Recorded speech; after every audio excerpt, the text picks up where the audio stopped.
All right, here we go. The moment you've all been waiting for. Mr. Jim Catino is joining us. Jim and I have been friends for a while, have worked together on a couple projects. He's with Sony Music. He works in the A&R department. And for those of you that are new, real quickly, first off, thank you. Explain to them what the A&R department does.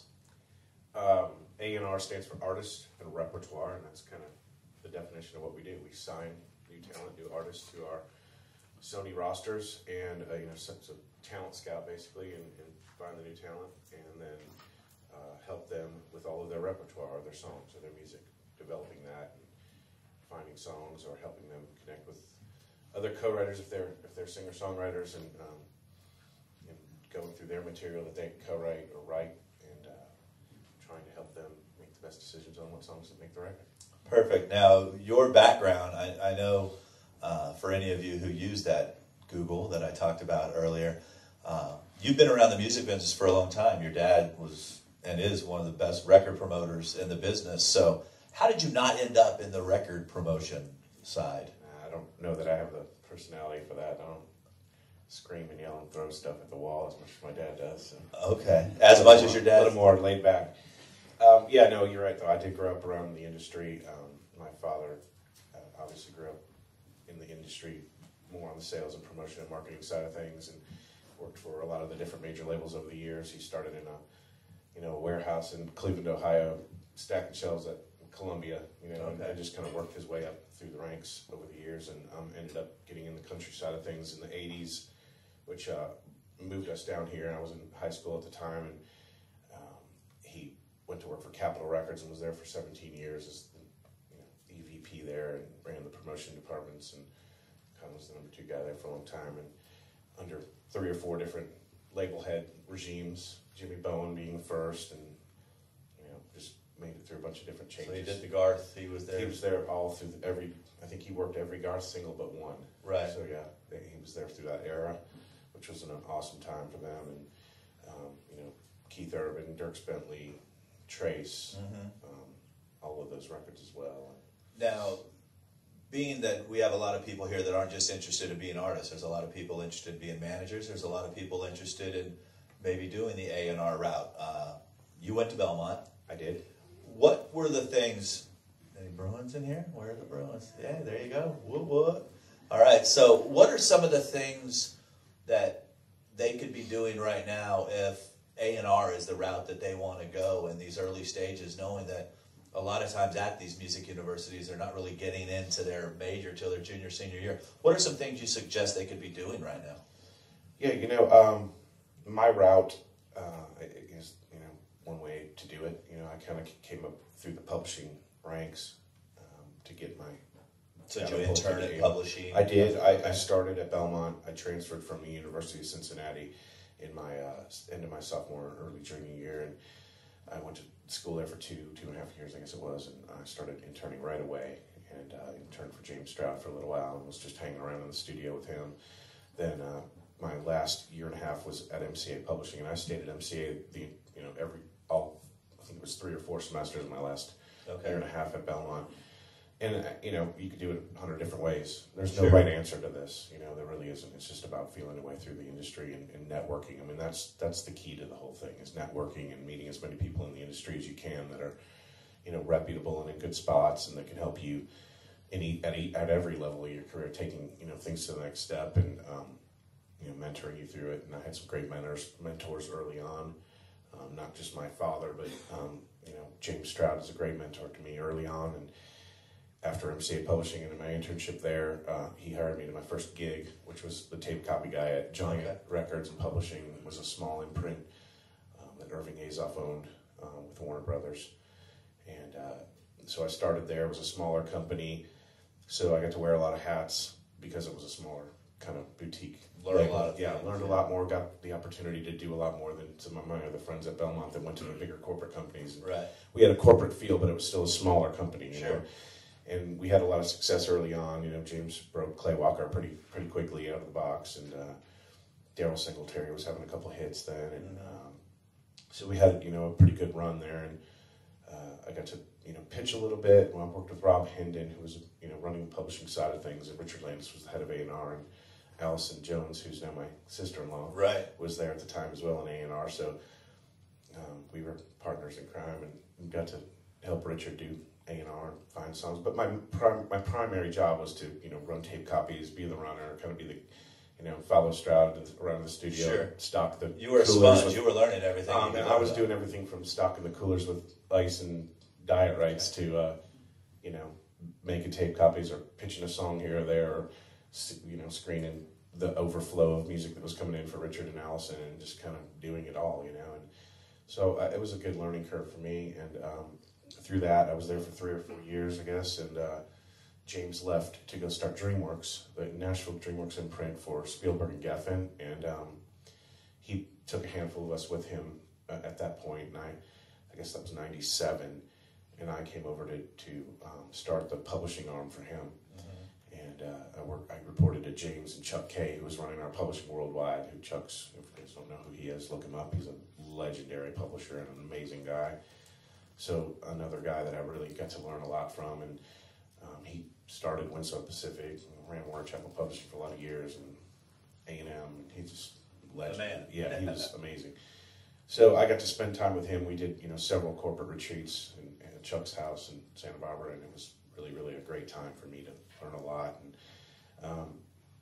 we signed some great writers. I was kind of in charge of bringing writers to the table. I signed several writers that were really successful, and I signed Chris Lindsay, who really blew up at the time, and Chris in particular was getting a lot of cuts over at RCA, which is now Sony. So Chris Lindsay was one of the writers on Amazed, right? The Lone Star Cut, and he produced Kelly Pickler's first record. He did, and Chris and I developed an artist that got signed to DreamWorks Records as well. So we were developing artists. We were, running the song catalog. I was pitching the catalog and signing writers and artists. We developed Jimmy Wayne, who had a pretty good run, and we had a gold record with, and wrote several hits on that first record. Now explain what develop meant then, and then let's talk about what develop means now, because it has changed, even just that short period of time. When you'd get an artist back then, what was the development process like? I don't know that it's changed that much, to be honest. I think that part of it is still, changed. Maybe the process is a little different, but we helped them make connections. I at that point I was in the industry for 6 or 7 years. Had a lot of really close friends, and Chris was really hot as a writer. So we used his leverage and contacts, and he had Jimmy writing with all his key writers like Amy Mayo and Troy Vergis and Brett James and all those, and Bill Luther, and that whole crew was kind of coming up and getting hot as writers all about the same time, because they co-wrote a lot together. What did you see in Jimmy that said, this is a guy that I feel we want to get involved with? Well, he was just an amazing singer and an amazing guitar player, and just had a lot of soul to his voice, and had a real, I thought, a unique identity to what he was doing. It didn't sound like anyone else in the format at the time, and kind of had a unique position for a solo male artist. And so Chris was starting, that was his first major production job, and so we kind of teamed up together on that, and it gave him a great opportunity, and gave Jimmy a great opportunity, and obviously worked for DreamWorks Records as well, and we sold a few records and kind of went from there, so it was a good deal. But and then at that time we were having a lot of success with songs over at RCA, like I said, with Renee Bell and Joe Galani, and so that is kind of really what led to my opportunity at A&R. Absolutely, because they I think recognized that I was bringing in great songs and having a lot of success with them as a publisher, bringing them good material. And so when an A&R position opened there, Renee called me and said, "Hey, have you ever considered doing A&R?" And I was, "Of course." Yeah, right. Great dream job, especially at a company like RCA Label Group, So, RCA Label Group, for those of you that haven't been around town for more than 5 or 6 years, was a BMG owned company. So when Sony merged with BMG, that label group folded into all the Sony stuff. So that over several mergers, we're now Sony Music instead of But it's morphed from 4 labels down to 3 labels, exactly. And then rename labels and co-ventures and all kinds of different things. The reason I brought up the development side of things, because I think right now a lot of these artists in the room are having a hard time getting noticed. You know, I know I was doing this stupid little exercise in front of my computer last night about all the artists that had top 10 songs since I got into the country music side in 2001 that are no longer on a label and don't have a deal. I mean, Jimmy went from a #1 song to losing his deal. Yeah, exactly. And a lot of that, I think, had to do with there wasn't an audience and selling records and a lot of things. The pressures, obviously, I guess, are different. You made a comment on the webinar that you did for my students that, you know, because the Kenny Chesneys and the Brad Paisleys aren't selling as many records as they used to, those funds and that time to put into these artists, a lot of that isn't there anymore. Can you elaborate a little bit on that? Yeah, you know, that's not to say that Kenny and Brad are any less successful than they were, but the industry has changed. So, you know, people are downloading 2 or 3 tracks and not a full album. So their album sales have declined, but their tours are still as big. And unfortunately, the labels aren't sharing in the touring side to be able to take that money to develop the artist. Exactly. So you know, the recorded music and the label side, things have declined for us from a profit standpoint, and our margins are just not what they used to be because of, you know, the advent of iTunes and what's going on with the downloads and how that changes your margins.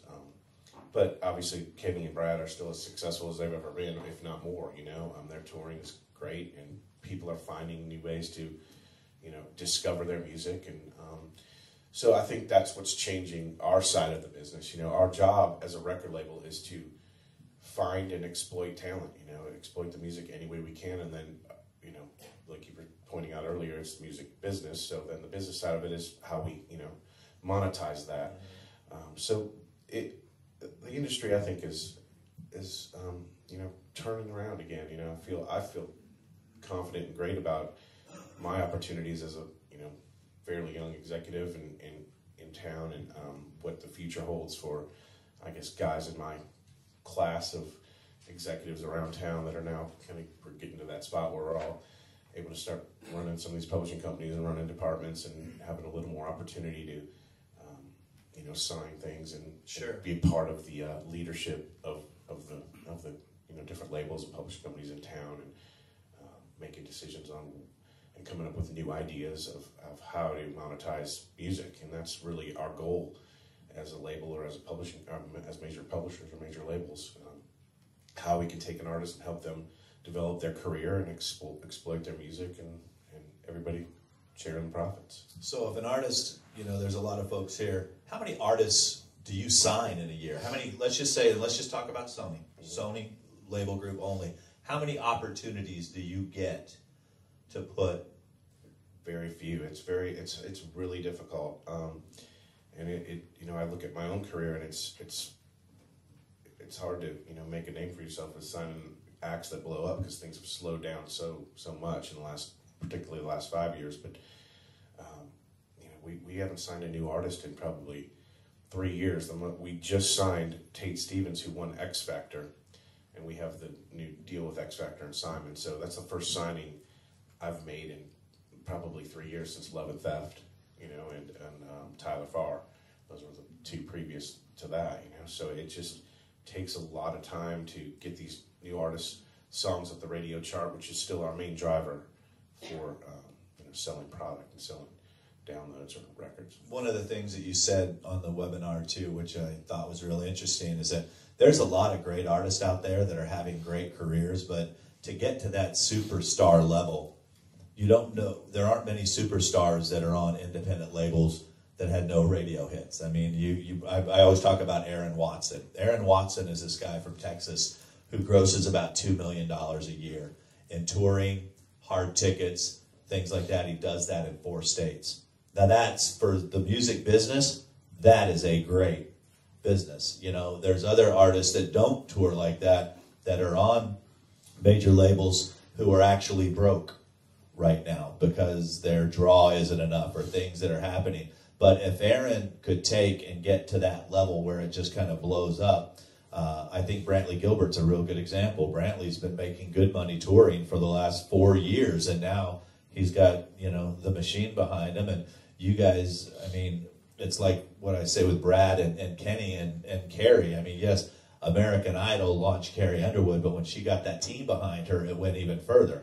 And if somebody says, well, Carrie was on American Idol, then why aren't every person who leaves American Idol doing as well? You know, there's a lot of things that fall into that. What can somebody here be doing right now to impress you, besides walking in with great music? Because a lot of times you can't sell great music, as you always say, across the hall. You are always looking for that story or something to assist you. What can they be working on right now to make your job easier if their goal is to be one of those great success stories for Jim Catino? Identity. I mean, that's probably one of the first things I look at. I mean, obviously, it's a given that you have to be a great singer and a performer and engaging a fan base, or the ability to engage a fan base. But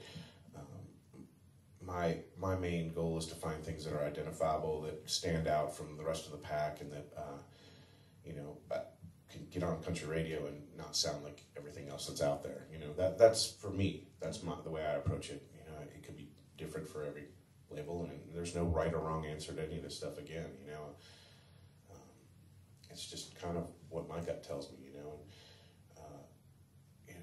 and timing is the other thing. It's really crucial that you find a niche for yourself, and then it's the right time for that niche to come out in the format. You know, because there's so much going on, and it just, for something to stand out, you have to hit it at the right time. So if somebody wants to be different, they want to develop their own niche, it's going to be hard to sell if it's a new niche to somebody. So they should probably come with proven sales or hard ticket numbers. That helps. I mean, there's no question about it that we're looking at that kind of stuff. I'm looking at if I hear about an artist that has a buzz, and absolutely, I do check on what's going on their social networks. I check on if they've got an EP or an album out on iTunes, what the sales are doing, what else they have around it. If they're touring, what their touring numbers look like, and what kind of venues and halls they're playing, what kind of numbers they're pulling. Of course, all that's, important, but then there's artists that I'm developing on my own that haven't toured at all, and, we're putting a band together, and we're going to get that going, and we're going to, I see something in the artist that I believe in and that I think is right for our rosters, and that will fill a need for what we're looking for from, a Sony music standpoint, not piling on 14 solo males, or sure. All right, maybe we need a girl here, maybe we need a band, but I mean, you can't just look at that and say, oh, we're only going to sign a band, and then right. An amazing female walks in the door, and you're like, oh, I got to work with this, Sure. So there's no right or wrong answer to any of that, I don't believe. I think you got to be open-minded and keep, your ears to the street and looking for whatever comes your way, and when something moves you and you're passionate about it, then you sign it and try to do all you can to bring it to the people and bring it to the masses, and that's our job as a label. How we do that, I think, is evolving and changing, obviously. Radio's still the king, no doubt, I believe, and I believe that getting a song played on country radio and terrestrial radio drives, the artist's career in the biggest way, and across the board, and from a touring standpoint, from a sales standpoint, from awareness standpoint, branding standpoint, all of those things. I think that's still our bread and butter, and that's what major labels are experts at. We've got dedicated promotion departments for each of our 3 imprint labels, which are Columbia, Arista, and RCA Records. And, we roughly have 6 to 8 artists on each of those rosters, because you start to get more than that, it feels like you're almost cannibalizing yourself, because there's only so many slots at radio, and there's still all the other major labels in town releasing product, and a lot of independent labels now trying to release product as well. And there's only so many radio slots there for the programmers to put music. So, we just try to stay really focused on the things we really believe in, and keep pushing them forward, If you were developing a young artist right now, and you identified them as somebody that you really wanted to see, what advice would you give that young artist right now? And the reason I'm saying that is I want everybody here to imagine that he's just signed you to a development deal, and he's going to give you instructions that you can start doing to help better yourself, to help him be able to move you up the ladder. So we're playing the what if. What if you just signed we'll use Maya, for example, 14 years old, singer-songwriter, what advice would you be giving Maya right now as her mentor to say, listen, this is what I need you working on right now? Well, it depends on what, Maya's talents, abilities, and what I'm excited about with her. Every artist, from Carrie Underwood to Tyler Farr, who are two artists I A&R, are completely different animals. Make up something. Well, let me use an example that I'm currently working, because I think that'd be a better example for me to talk about. I've got a girl right now that I'm extremely excited about. What gravitated me towards her was the identity and the uniqueness of her voice, but at the same time, she has a real cool style and sound to her voice, but she sings her butt off. She can hit every note. She's got a lot of range and a lot of power in her vocal as well. And, she looks the part. She is just extremely hard worker. So after a few meetings with her, I really got excited. I saw in her that her passion and her drive, and that means a lot to me, because I've worked with a lot of other artists that I've signed that had, are maybe more talented than many artists that are successful out there, but, threw it away for the wrong reasons, because they just didn't want to do the work, didn't want to, sign autographs or help sell T-shirts. It's amazing. They get an opportunity and then they kind of throw it away, even after having hits. So, for me, I want to know that an artist wants to work as hard as I do, because guess somebody in the corner there, it's Saturday afternoon, I'm texting an artist, like right as you were saying, right. You don't turn your phone off, and I don't. This is my life. It's part of my life, at least. I have kids and a wife and a family that I love and adore and spend a lot of time with, but my artists are like my family too, and Sony's a big part of my life, and I'm passionate about the music business, and it's something that I love to do, and I won't ever do anything else, because this is what I love. But, so I want to see that dedication from the artist as much as I'm going to put back into it. And I think everybody at a major label wants to see that commitment from an act as well. But, in this girl's case, she's a writer. So I, immediately started using my network of writers to find out, we had an idea of what she's going to do as an artist, and where she would fit into the spectrum of all the female artists that are out there, and find her own spot. And we've got a really cool direction, I think, that we're developing. And my job is to know all the writers in town that can write that kind of music, that type of country music that we're going for, right? And try to find something new and fresh.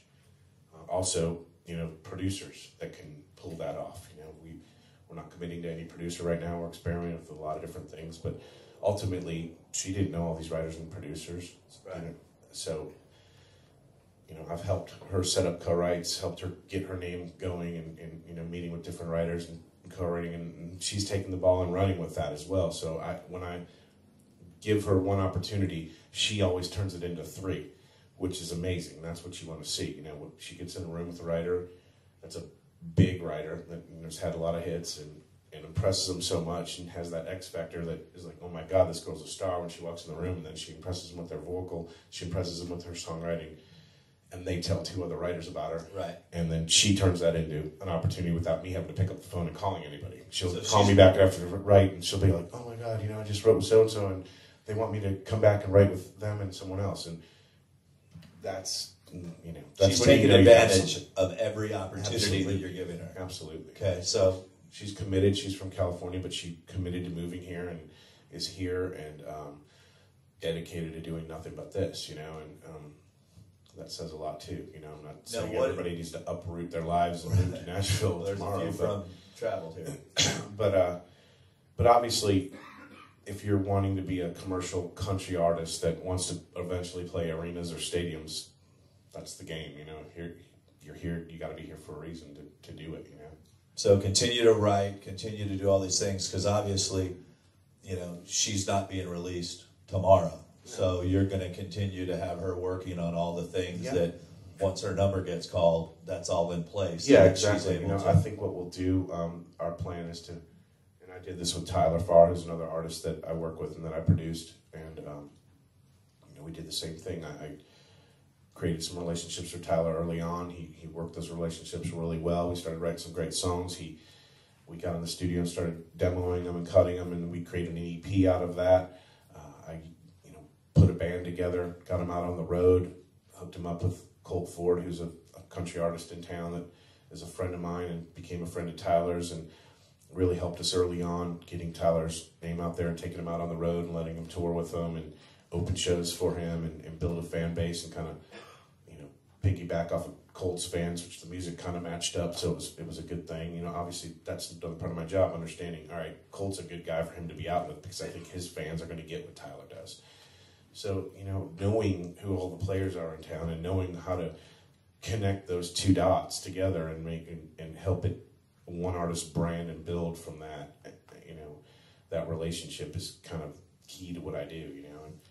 And I don't know if you can give anything on this, but these folks obviously don't have the ability to have you and your connections and things like that.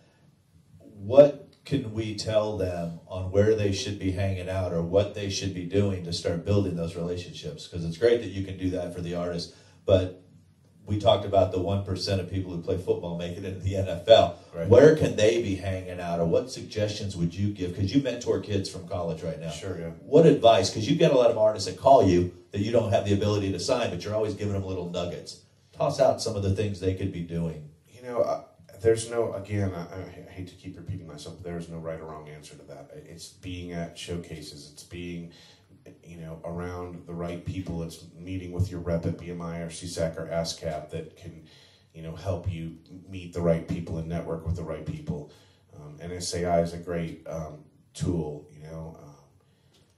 Just digging in and trying to find the people in town that are going to help you make connections and grow from there. And, you know, doing your own thing. I think Rick's right about what he's showing you guys in some of these seminars and classes, that, you know, you can get out there and be smart and economically, you know, smart about what you're doing as far as not spending a ton of money. You don't need to go spend $100,000 to record a record. If you're not going to make that $100,000 back, why would you do that? It's, to me, I wouldn't do that way. If my daughter came to me and said, hey, I want to be a singer, Dad, and she's 18 years old, I would say, okay, well then let's build a business. You know, you're running your own business. That's what an artist does. They're the CEO of their own company. You know, they look to a label to be partners with them to help them exploit that brand or that product that they're, you know, creating. And they're looking to hire a manager to help them build that career as well. Their business manager to help them follow their finances, and their booking agent to help them grow that part of the business. And all of those things are all, you're in charge of those things, you know, and as an artist. So you need to take that at the level you're starting at. You don't need a booking agent. You need to book yourself. You don't need to go and spend $100,000 to make a record in a professional studio. You can buy GarageBand and do it at home and try to get some great sounding recordings that you can, at that first step and at that first level, you can go out and try to start creating fans one by one and having some product there to give away or sell that's not costing you a ton of money, and just grow it. And as it grows, then you can upgrade that to the next level, And as you're building fans and engaging them, you know, people start paying attention. But at the same time, you need to be here networking and trying to get that music in front of people when you feel like it's ready. Because, you know, first impression is also a big thing in Nashville, I believe. You know, making sure you're ready for that step.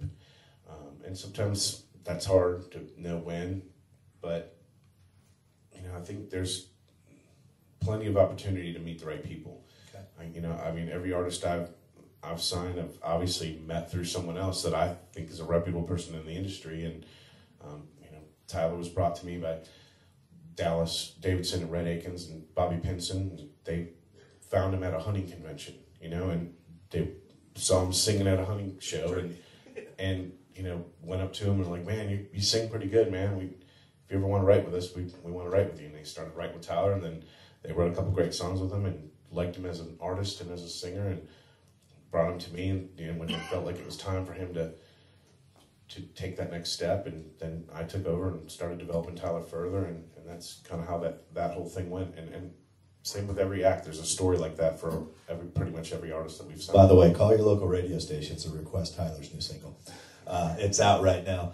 One of the interesting things that you said, and this is what I want to share with folks, is that there are a lot of hit songwriters that are out there looking for you, and they're going into the listening rooms and they're stopping by these places. So when your stuff's ready, they're going to find you too, and then they're going to tell everybody about you. A lot of the reason you're not finding those people right now, the honesty is you're just not ready. Your music's not ready. But this is what we're wanting to teach you, is how to get it ready, so that one day, like I've told all of you guys, I have relationships with all these people in town. When I hear something that excites me, that gets me very passionate, I'll be the first person to put you on my back and walk you into these places. That's what I'm looking forward to. That's what I'm excited about, is watching you grow and develop so that I can use the resources and the relationships that I have to get those doors. But what I don't do is show up to Jim every week with something new, trying to see if I can throw something that'll stick, and then he finally, because he's going to get burned out on me. As you guys know, I'm an acquired taste. I'm like sushi. I'm not for everybody. So I don't want to drive him crazy with stuff. So I always tell folks, make me love you, and I'll do whatever I can to help you into that. Does anybody have any questions? We've got, like 25 minutes. I want to make sure. Yes, ma'am. And speak loud, please. Regarding internet radio and terrestrial radio, I mean, we can get our music on internet radio stations all over the place. But is YouTube or internet radio stations, which is a better way to try to advance your music as far as?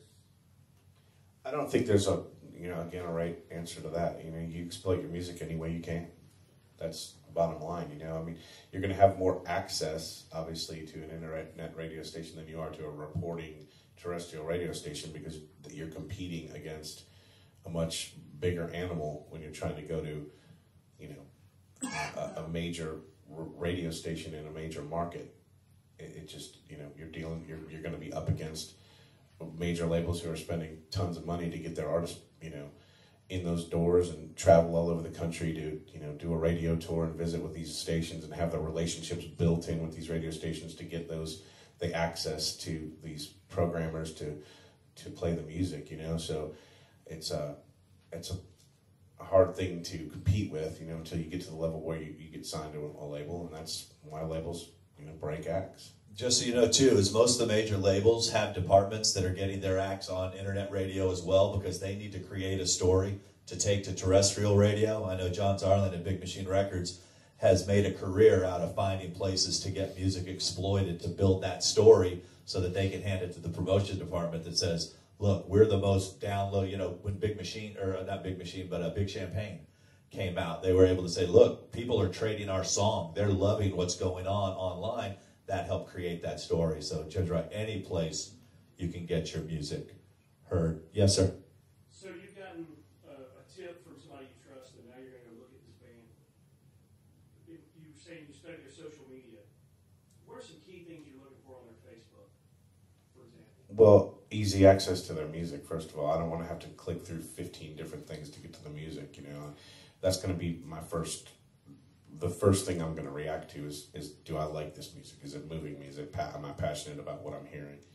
And, obviously a few images, and then, I'll kind of dig a little deeper if I'm digging what they're doing, and find out what they're, start making some calls to some other people that might have heard about this act and get some more data, maybe call my sales department and see if there's any sales numbers or figures there, and just to see the buzz. That doesn't necessarily mean, I am going to be more or less interested in the act if they're not doing a bunch of scans. I mean, if I'm passionate about it, I'm going to follow up with it and see where it goes. If it's something that's moving me from a music standpoint, it starts with the music. It absolutely starts with the music. So having something that's identifiable and unique, and the songs are great, and it's something I can get passionate about, and then I'll take more steps, Todd, I think you wanted to ask something. Yeah, just a follow-up question. So has Facebook and website, does that replace the standard EPK that you would want from somebody, or do you still want those things? It can, yeah, absolutely. I mean, it's a tool, it's a tool for me to look at an artist in a convenient way at my desk, and an easier way for you all as artists not to spend a ton of money making a physical package and putting all that together that, costs a bunch of money. If you can put a Facebook page together that looks great and, has your music on it, but again, it comes down to access, getting that product to a label or getting it to somebody in the industry that can help you, along or get further with it. Tom? You said not much has changed in development deals, but it's my understanding, like back in the day, I thought record labels usually took care of that, but I thought present day, a lot more publishers are kind of taking care of that responsibility. And the other part of that question is, if that's true, then would it be more prudent for people to kind of really look at publishers real hard, more than labels, and that's an inlet in? I think what we were talking about is more the process of the development side. Right. I mean, I think I still do development deals at the record label with artists that don't have publishing deals. I mean, this girl we were using as an example doesn't have a publishing deal. I'm helping her get a publishing deal right now. I'm making calls to different publishers and telling them how excited I am and getting them excited about the music, and that's led to her getting a publishing deal. So there's no one way that's the right path. You find somebody that loves what you do and is psyched about your music and is passionate about you and wants to champion what you do, and that's a reputable person that can have connections to take your music to different, whatever the different, levels that you need to get involved with, and at that time, or whatever level you're at in your career, and surrounding yourself and building your team around you, and using the person that you believe in, that believes in you and believes in your music and wants to champion it. Publishers do that, but I mean, like we were talking about the publishing days. My publishing days were 15 years ago. I've been at Sony 12 years, so we didn't develop any more artists on the publishing side back then than we do now, or vice versa. And the labels, maybe we don't hand out as many demo deals as we used to, but we're still doing development deals. My idea and the way I differentiate a development deal and a demo deal is, in the past we would do more demo deals where an artist that comes in from a publisher, or say they have some music already recorded and they have it further along and someone else has kind of been developing it, so to speak, we would do a demo deal where, okay, we've got this far enough along, but now the label wants to get involved and say, okay, we believe in what you're doing. Now let's go find a real producer that can take what you've done and take it to the next level and make a real record that we can maybe release if we love how it turns out. And so we would, do a low budget 3-song, pay for 3 songs to go and get recorded and find the right producer for that and let them go in and take 2 or 3 months, finish those demos, deliver them back to us, and we say, okay, you know what, this turned out the way we hoped it would. There's a spot for us on the roster for an artist like this. Let's sign it and move forward. And a lot of times, those demos would be the first 3 recordings as part of the record. We'd upgrade them to masters and then go and finish the album. A development deal to me is more extensive and more involved. The development deal, in my mind, usually there's a little bit bigger of a budget for me to work with. I'm helping the artist network, like we were talking about with the girl that I was using an example of, building it, really trying to find the music, find the brand, find what this artist is about, and develop that a little bit more and shape it a little bit more. And maybe it's way before there needs to even be a producer involved, or we're experimenting with different producers to try to find the right sound that's identifiable and unique to that artist's voice and what they're doing. And maybe it even involves building a live band and doing a little touring. Maybe there's no one way to do it. If I feel like the artist, what they do shines live, I'll help build that side of it. Or if I feel like we need to get something on tape to really show what it's going to be, then we'll kind of push that harder on that side, and then just kind of help build it all until it's to a place where, okay, I've got it now that I could showcase it for the rest of the staff and see if my boss Gary is into it, or if the promotion department's getting excited about it or not, and just move forward in that direction, and then sign it to a full deal. Does that make sense? Yeah. Got 2 questions over here.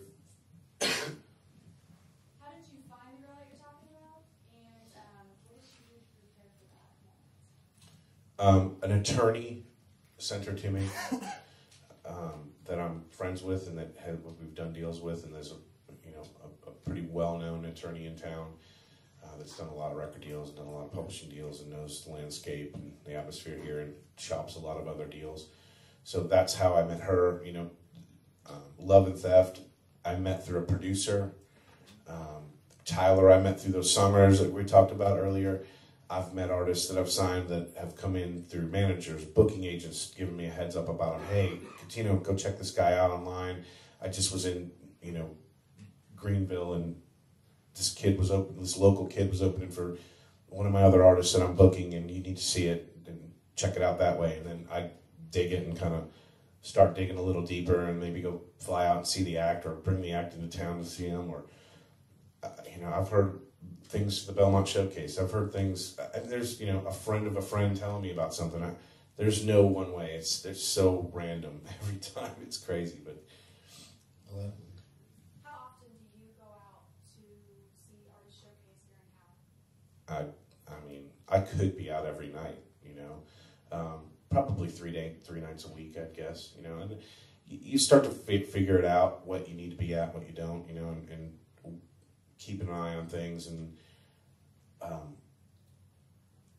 what there's a buzz on, and again, we're in that cycle where it's hard to sign a ton of artists, so there's a lot of things I'm digging that I don't know that we've got the room to sign, right now, but as things move forward, you find a slot that's right for this particular thing, and you get excited about it, and you keep working with it, developing it, and there's artists that I help along, even though I have no paper with them. I don't have any deal with an artist right now that I found who I heard on XM, and he's an independent artist, and he's, I think, really cool, and I heard the song, and I was like, man, this is a cool tune, and dug a little deeper and found out he wasn't signed, and he's a guy out of the Northeast, so I knew he was. I found out how to track down his manager, and called the manager, and he's like, hey man, we're going to be in Nashville, so met with him a couple times.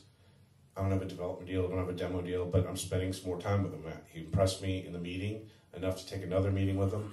We sat down, listened to 90% of his catalog probably one day. We sat for 2 hours and just listened to a bunch of songs, and we kind of said, all right, this, and this, let's focus on those 3 songs, and then we put those on tape, and I started helping him. I took those around town, played them for some people, and just said, hey, I need some co-writes for this guy. I'm not sure what I want to do yet. I'm not sure if he's going to fit the format, but he needs to kind of, what he's doing is a little bit too alternative, I think, in my opinion, to get on country radio, besides the one track that he's got that is spinning on XM. So I need more than one song, so we're kind of trying to develop that sound off of that one song a little bit. So I'm like, let me get you with some writers that do that, and helping him get with some of those guys, because he is a singer-songwriter. And, we're gonna date a little bit, You date before you get married, and that's what we'll do. Britney Spears. Yeah, right. Zelda? If you're smart. Yeah, right. Jim, this is in 2 parts. You're talking about story and buzz. Could you just give us some elements of what really excites you? And the other part is, how long typically would a new artist take to be developed? Again, I hate to repeat myself. There's no right answer to either of those Get questions. you that shirt, by the way. Yeah, exactly. I guess I could use some real life examples. The guy I was just talking about. So I looked up online, and I had called my sales guys and the analysts back there, and I'm like, hey, pull up the numbers. Let me know what this song's doing as far as sales go. And I looked at the trajectory of when they started playing it, how many spins they were playing it. Then they increased the spins, and the sales were increasing. And I saw them go from 1,000 units to 2,000 units to, like 2,500 units. That's pretty good for an act that's just getting some airplay at XM, 8, 12 spins a week. That's pretty good numbers. It's good connection. So obviously that caught my attention. There's consumers that like this guy enough to go spend money on him, right? So that's what, prompted me to, I probably would have taken a meeting with the guy either way.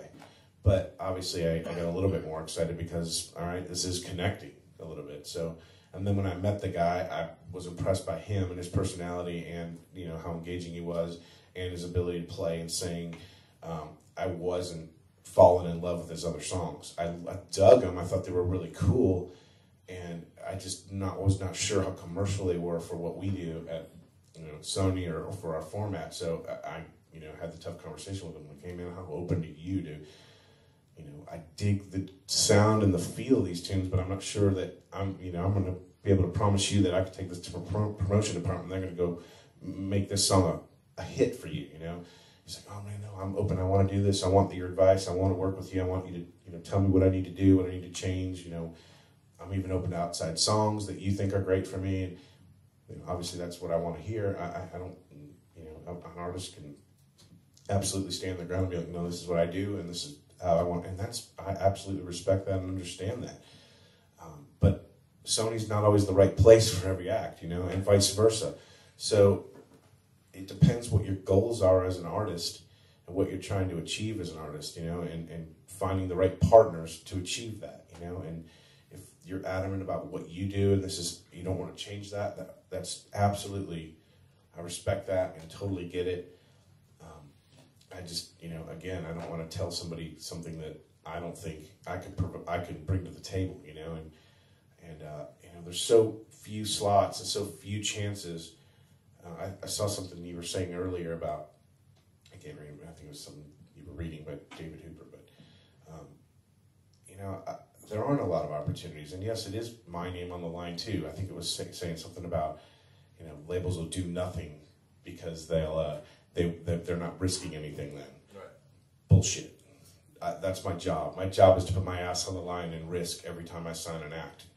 So I want to know, again, is that artist gonna work hard and be an opportunity for my company to make a profit, but also is it something I'm passionate about working on, working with, and I'm gonna be a part of that, and partner with that act and work really hard to help them create what they do and give them a shot to break as an artist. Well, I think what he was talking about was people in general aren't willing to take risks. They all say Right. they are, but they all go to that safety thing that makes us happen. Right. Kat, you had a question? Yeah, I would like you to address age when you're looking at an artist, both young and old, because you see that everybody wants the young one, and you have that feeling out there that it's almost a gimmick.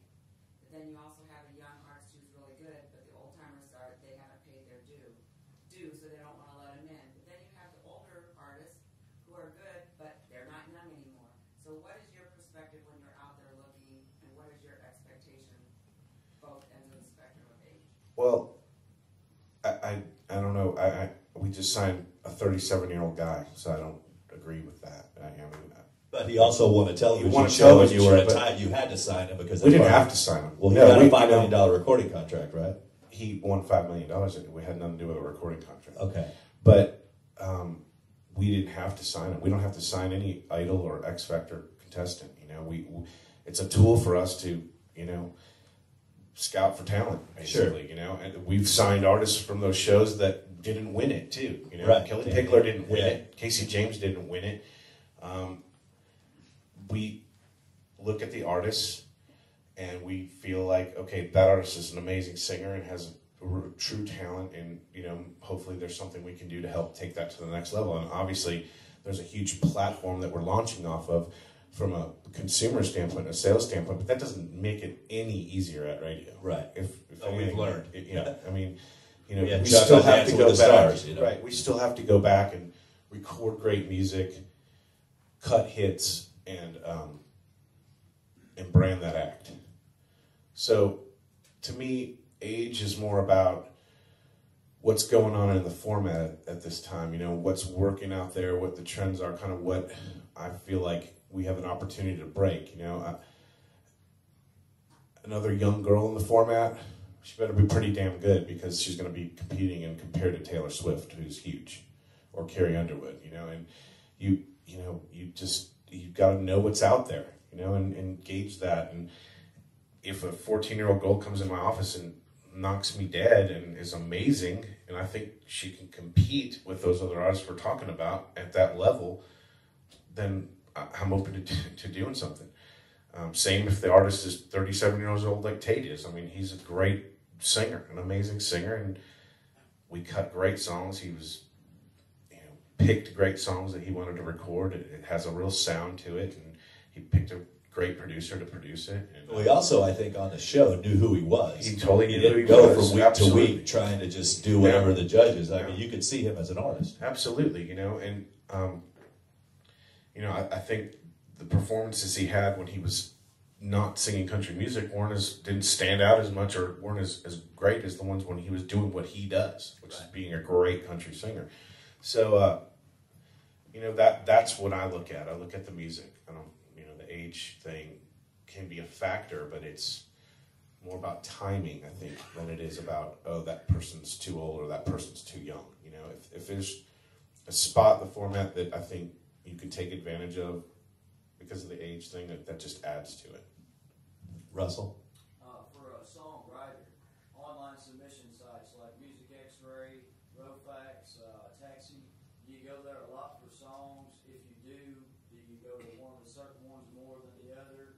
And also, do you sign like single song publishing contracts normally on that, or are you actually looking for in-house writers? Now, to answer your first question, I don't know, Taxi sends me stuff from time to time. I do not make a habit to go to their sites on a daily basis and look at what they've got. Sometimes they'll cast me certain things, or they'll clue me in on something, and I'll check it out. My focus, I hate to say it, is typically on the major publishers. I've got to focus my time there because I've got a lot of artists and not enough time to meet with every independent and every smaller company. I wish I did. I listen to every single piece of music that hits my desk, though. If somebody drops something off, I hear it. I absolutely listen to everything. I don't care where it comes from. Now, having access to that is different. I can't accept any unsolicited material just because of Sony's policies. But if it comes to me through somebody and I don't have time to sit down with them and take a meeting, or I don't have time to get on and go to their website and say, hey, drop me a CD or send me one MP3, and I'll check it out. So I don't know if that answers that part of your question. I think, I know of two of those. I don't know of the first one you named. I don't know that I've heard of them, but the other two I think are reputable. I've dealt with them before. If that makes sense. And you're not at Baird Music Group anymore, right? I'm sorry. Baird Music Group. You guys aren't there anymore. You were not too long back, and I heard that you pulled out of that. I don't know of any relationship that we've ever had. Do you mean as Sony or me personally? Sony. No, I don't know of any relationship that we had with Baird Music. Now, Sony, to answer the second Sony part of your Publishing question, and Sony Records. Yeah. Sony Publishing, Sony ATV Publishing is a completely different business unit than Sony Music National, which is the recorded music side of things. We are in two different buildings. We don't have any, our bottom lines are completely separate. We report to different people. So Troy Tomlinson runs publishing, Gary Overton runs Sony Records, and Troy reports to a different person than Gary does, and they're two totally separate income streams that just happen to be owned by Sony corporate, worldwide. So that they're yes, we are owned by the same company, but we don't share any bottom line together at all. Specific places that you recommend? So you're trying to be a songwriter or a songwriter and an artist? I'm an artist, and I write also. Okay. I don't know. It sounds to me like you're at that spot where you're trying to write your way into your artistry. And I guess if I were you, I would suggest spend some time with the Bluebird if you're just looking for places to go out where you're going to hear really great songwriters and maybe have the opportunity to go and shake one of them's hand and introduce yourself, and hope that turns into a relationship that maybe gets you a co-writer too, and develops that. That would be one of my suggestions, I guess. Again, finding other industry people as soundboards for your music, and just try to find people that can give you feedback on what you're doing and steer you in the right or wrong direction, or in the right directions, not the wrong ones. I guess, does that help a little bit? Okay, Kristen? Hi, what would you do if you came across an actor and artist that wasn't a country singer, but you were interested? Would you refer them to someone else, or would you try to work with them? Yes, yeah, no, absolutely. I've done that in the past, absolutely. We've got counterparts in New York and LA that I would send music to for some. Again, I'm not the expert in other genres, but if it's, moving me a little bit and it's something that I think they need to hear and there's some potential there, absolutely, I would send it forward to them. Last thing I want to ask you, and then we'll wrap it up, is a lot of these folks and a lot of the younger artists especially get talked into doing these expensive showcases. They're being told by whoever they ran into in town that you need to do a showcase, and we'll invite the labels out, and you go and you see this pretty young artist, and then there's 5 old guys with charts and things. Are you going out to show? When should an artist showcase for a major label? This will save you guys tons of money. So listen to the answer to this question. Well, when do you think they should? I think the first part of that answer is, maybe even going back to your question, was it Brittany? Yeah. Going back to your question is a little bit, do your homework. Know who you're associating yourself with. Know who people are. You know, I think you're better well spent subscribing to Music Row and Billboard and getting the Power 100 issue and the Music Row in Charge issue and looking at the pictures and reading their biographies and knowing who the people in town are and who are going to be able to really help you take your career to the next step, and make sure that if somebody approaches you, it's somebody that you can ask them the right questions to find out, okay, well, who are you going to take my music to? You know, how are you I'm not signing anything with anybody until I know where my music's going to go and how it's going to take me to the next level. Because the worst thing you can do is tie yourself up with somebody who promises you a bunch of things that they can't deliver. And not that they're malicious in intent, but it is what it is. There's people that can get to people, and there's people that can't. So I would do your homework on that first, and then find out who you're taking advice from, who's advising you to do a showcase. If it's Dan Huff saying, hey, I think you need to do a showcase, do the damn showcase. He'll let him put the band together for you and do it. But if it's a record promoter who wants you to spend a whole bunch of money, and I get invites to those all the time where they actually pay me to show up to these things so that they can tell people somebody's there. Paid to go to a showcase? Dude, all the time. How do I get in on that? Yeah. I'd be living on the beach by now, man. Shit. Anyway, I think that's the best way to answer that question. Do your homework, know who people are, and know who's advising you to do what. And before you're going to spend your own money to do anything, you need to do that research. I think that most of the time, not all the time, but most reputable people, if I'm passionate about an artist, I'm not going to make them spend their own money. I'm going to find a way to make Sony pay for it, or I'm going to pay for it out of my own pocket, because I know that most of the artists are starving and can't put gas in their car, let alone pay for a $5,000 showcase. So, I think that, and there's other ways around that. I don't need to do a showcase. I could hear you play with 2 acoustic guitars and know if there's something I want to do further, and develop that further to where then we can go into a development situation where then there's a budget that's not coming out of your pocket that can help you along, So it's timing. It's about knowing who you're dealing with, the timing of what you're doing, where you're at, and if you're ready, and if your songs are at the point where they're going to impress somebody or not, and all of those things, I think you need to find somebody that wants to champion you, that has a reputation in town of being someone who can deliver what they're telling you they can deliver.